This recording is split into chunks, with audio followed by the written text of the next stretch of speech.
On the morning of July 29, 2026, Russia was sitting with a problem it couldn't solve cleanly. Its refineries were burning. Again, not one refinery, but two. One in Ryazan, roughly 120 kilometers from Moscow, processing around 17 million tons of crude oil every year and supplying fuel across a wide stretch of central Russia. One in Perm, sitting over 1,500 kilometers to the east, deep inside territory that most military planners would have considered well beyond reach. Both hit in the same night, and both on fire before sunrise. Here's the thing, though. Russia operates one of the largest AIR defense networks on the planet, built across decades at enormous cost and layered around systems like the S-400, the Panzer S-1, and the Buk, designed specifically to stop this kind of attack. Its Ministry of Defense claimed to have destroyed 295 Ukrainian drones overnight, a figure drawn from a single official source, so treat it with appropriate caution. But even accepting it at face value, something got through. Something reached Perm. And Perm is not close to anything. That's the contradiction sitting at the center of these overnight strikes. Ukraine is a country defending itself against a military superpower's artillery, missiles, and aerial bombardment, and it's simultaneously forcing that superpower's civilian population to stand in queues for rationed petrol. It's doing this with drones that cost roughly $55,000 each, a fraction of what Iran charged Russia per Shahed-136, targeting facilities worth billions. The arithmetic isn't complicated, but what it points to runs deeper than a single night's fires. Let's work through what actually happened and why it carries more weight than the headline suggests. Ryazan comes first, because Ryazan isn't only a refinery story. The Rosneft facility there processes around 17 million tons of crude per year, which amounts to roughly 5% of Russia's total refining output, and that's a number with real consequences attached to it. But the Ryazan region saw something else burning that night too. A logistics hub belonging to Wildberries, Russia's largest online retailer, was evacuated after drone strikes hit industrial sites across the area. 6 people were hospitalized, and Governor Pavel Malkov confirmed that 45 drones had been downed over the region, attributing the fires to debris from those downed aircraft. Ukraine attributes them to direct hits. Both versions can contain elements of truth at the same time, and neither side has any incentive to correct the other's account. Then there's Perm, which is a different category of story entirely. Ryazan sits close enough to Moscow that it falls within the range of systems Ukraine has used in previous strikes. Perm does not. Reaching a target over 1,500 kilometers from Ukraine's border requires a drone with the range, reliability, and navigational precision to travel that distance and still function as a weapon on arrival. The Security Service of Ukraine claimed responsibility for the Perm strike, identifying the aircraft as an FP-1 produced by a Ukrainian company called Firepoint, with a stated operational range of up to 1,600 kilometers. Perm sits right at the edge of that envelope, which means there was no comfortable margin here, no buffer for error, no room for drift. For context, the Omsk refinery strike on July 6th pushed that envelope further still, a target roughly 2,500 kilometers from Ukraine's border, adding another verified geographic data point to what the FP-1 program has now demonstrated it can reach. Worth pausing on Firepoint's production numbers for a moment, because they tell a story of their own. The company started out producing roughly 30 FP-1 units per month in the program's early stages, and by mid-2025 that figure had climbed to over 100 units per day. That's not incremental improvement. That's a production curve that changes what a conflict looks like, because once you're no longer constrained by how many you can build, the constraint shifts to something else entirely, and that something else is where the pressure starts to accumulate. Russia's air defenses have adapted in response. The FP-1's confirmed strike rate has fallen considerably from its early operational highs, but even a degraded success rate against targets this deep inside Russian territory represents a different kind of strategic problem than anything Moscow's layered air defense architecture was originally designed to handle. And that's when Wildberries becomes worth examining properly, because it receives far less attention in Western coverage than it deserves. Wildberries is Russia's answer to Amazon, enormous in scale and handling a vast share of domestic e-commerce. The company was founded by Tatiana Kim, currently among Russia's wealthiest individuals, and Ukrainian officials have publicly accused it for some time of functioning as a procurement channel for Russian military requirements. Zelenskyy stated directly that the logistics centers struck were involved in supplying the Russian military with drone components, navigation equipment, and other military gear. Russia denies the characterization. Wildberries presents itself as a civilian retailer that sells products to whoever places an order. What's harder to dispute is the pattern of strikes leading up to July 29th. Attacks on the company's logistics network began around July 18th, hitting hubs in Moscow Oblast, Tambov, Krasnodar, Stavropol, Leningrad Oblast, St. Petersburg, and Voronezh. More strikes followed on July 22nd in Krasnodar and Nevinomysk, and again on July 24th in St. Petersburg and the Leningrad region, before the Ryazan hit on the night of the 28th. Wildberries updated its seller terms on July 7th, specifically to include force majeure exemptions covering drone strikes and military action. That's not a company caught off guard by events. That's a company that modeled the risk, ran the calculation, and quietly rewrote its contracts 3 weeks before the next wave arrived. The accumulated damage is considerable. Around 10% of Wildberries' total storage capacity has been destroyed or damaged across this wave of strikes, and Russian business Daily Kommersant reported the company is now actively seeking 100,000 square meters of warehouse space in neighboring Kazakhstan to move its inventory beyond the reach of further attacks. Sit with that for a second.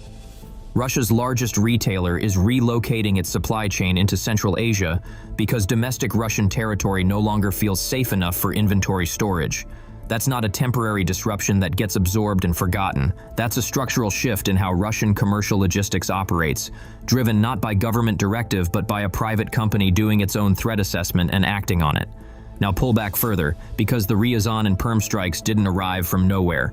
They're part of a campaign that's been running across the whole of 2026, and the accumulated scale of it deserves attention.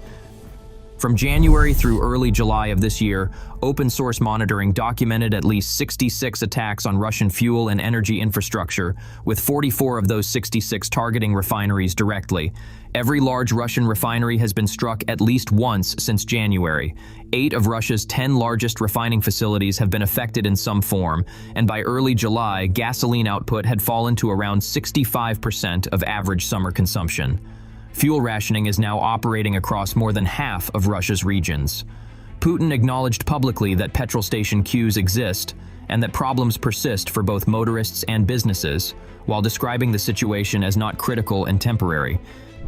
That framing is doing considerable work on behalf of a government that would prefer its citizens not do the maths themselves. The Bank of Russia, Russia's central bank, isn't offering the same reassurance. The central bank flagged rising gasoline prices as a direct risk to inflation, which reached 6% in late June against a 4% target, and Russia's GDP growth forecast for 2026 has been revised down to 0.4%. The disruption to domestic refinery output is also nudging Urals crude, Russia's primary export benchmark, into a more complicated pricing environment as internal supply competes with export commitments. These aren't the economic indicators of a country absorbing strikes without consequence. The damage is moving through the system at every level, from fuel prices at the pump to the central bank's projections for the full year. And then there's the timing of these particular strikes, which adds a layer that's difficult to read as purely coincidental, even if it might be. The hits on Ryazan and Perm happened in the hours following Zelenskyy's meeting with Donald Trump at the White House on July 28th. The meeting was described as good. There was a private session in the Oval Office covering Patriot missile interceptor production and the possibility of revived peace negotiations.